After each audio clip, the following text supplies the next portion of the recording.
So the project was done with between the Brantford Arts Block and Laurier Brantford.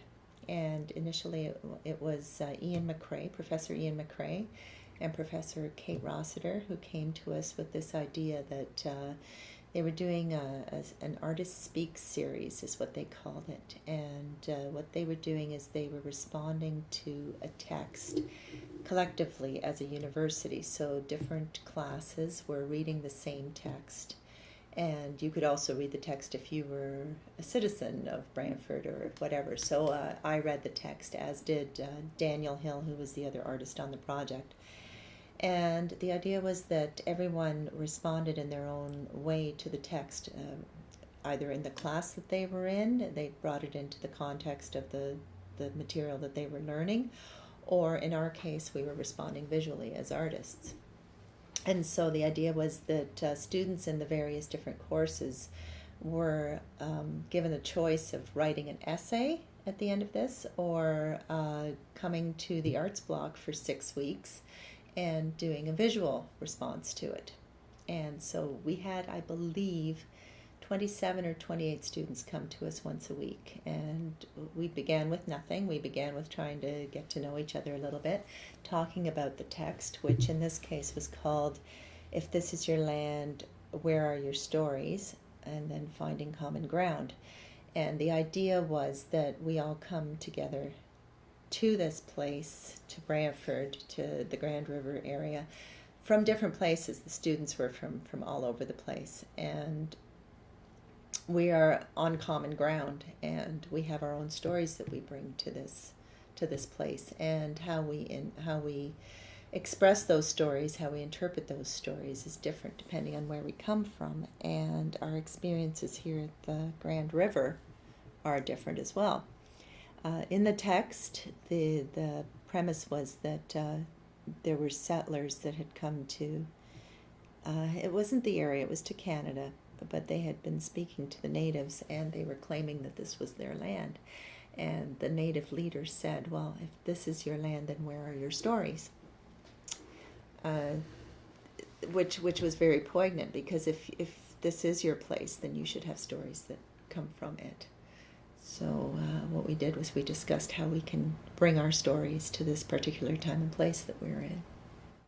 The students, you said that they came from various different programs. The students that chose to do the artistic piece, did they have any experience doing that, or? Some of them may have had an artistic background, but the nature of the curriculum here at Laurier Brantford is there is no fine arts faculty here. So the students were contemporary studies students, or journalism, or whatever you have it. We actually didn't identify them by their program. It wasn't necessary, but they came from all different things. But most of them had not had any real visual art experience, so it was very new to them to respond visually to something that they're accustomed to writing about. And especially we did it in rather an abstract way. We got a very large panel. I think it was 3 feet by 6 feet, if I'm not mistaken.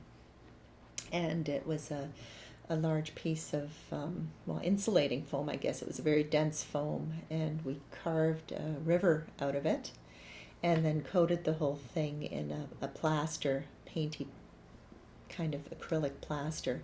And where the river was carved out, we filled that in with a kind of a nylon epoxy. And so it looked like water, but we also embedded things into the water. We had for instance, we had discussed the story about a residents of the residential school here, where Woodland Cultural Center is now, that there was a story about young boys who were, residents of that place, and they wanted really badly to go home to the reserve and see their parents and have a meal. So what they did is they snuck out at night and they stole skates, and they skated down the river, which was frozen over, and went home and had a meal. And then they knew they had to come back or their parents would be in trouble, so they came back. And so we embedded a little pair of old-fashioned skates that we just printed on a printer, but when it's under the water, they look very three-dimensional. And we had threads of wool that somebody had brought. Their grandmother, I believe, spun wool But also that kind of spoke to the fact that Paris had a textile background. So did Brantford somewhat. So we put these strings of wool into the river as well. And then on the land, we had images of people brought their pictures of their ancestors, their grandparents, their great grandparents, whatever they had, and we photocopied them and then cut them out. And we have piles of people in here, and they're layered and layered, and some of the people are disappearing. And we remarked upon how our stories disappear with people. So maybe 100 years later, maybe nobody knows your great-grandmother's story anymore unless you repeat it, because it's probably not written down unless it's in a history book. So back then, only really significant things were written in history books, and I mean, even significant things get lost if they're not recorded.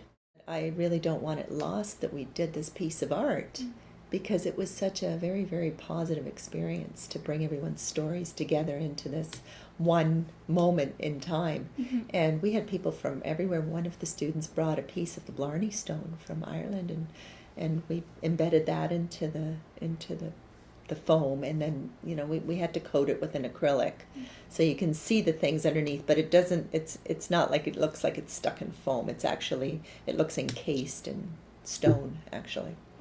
And we have, for instance, where the Davisville excavation is north of Brantford, there we have skeletons, and we have little bits of things sticking out that you wonder what they are. And we have images of Pauline Johnson and Wayne Gretzky and Joseph Brant, and anybody that was significant we put in there, but also the students' personal stories went in. So it kind of made the whole thing, we called the piece Finding Common Ground, because that's what we spent 6 weeks doing, is finding common ground. It's very difficult to work on one piece of art with 20, almost 30 That's people. What I was going to ask. Was it difficult to collaborate with so many different students who probably have so many different ideas, even though they're not necessarily artists per se or in a fine arts program, but everyone is creative. Right. And they want to difficult? contribute. Yeah. One thing we did do is everyone was allowed to create their own individual piece as well.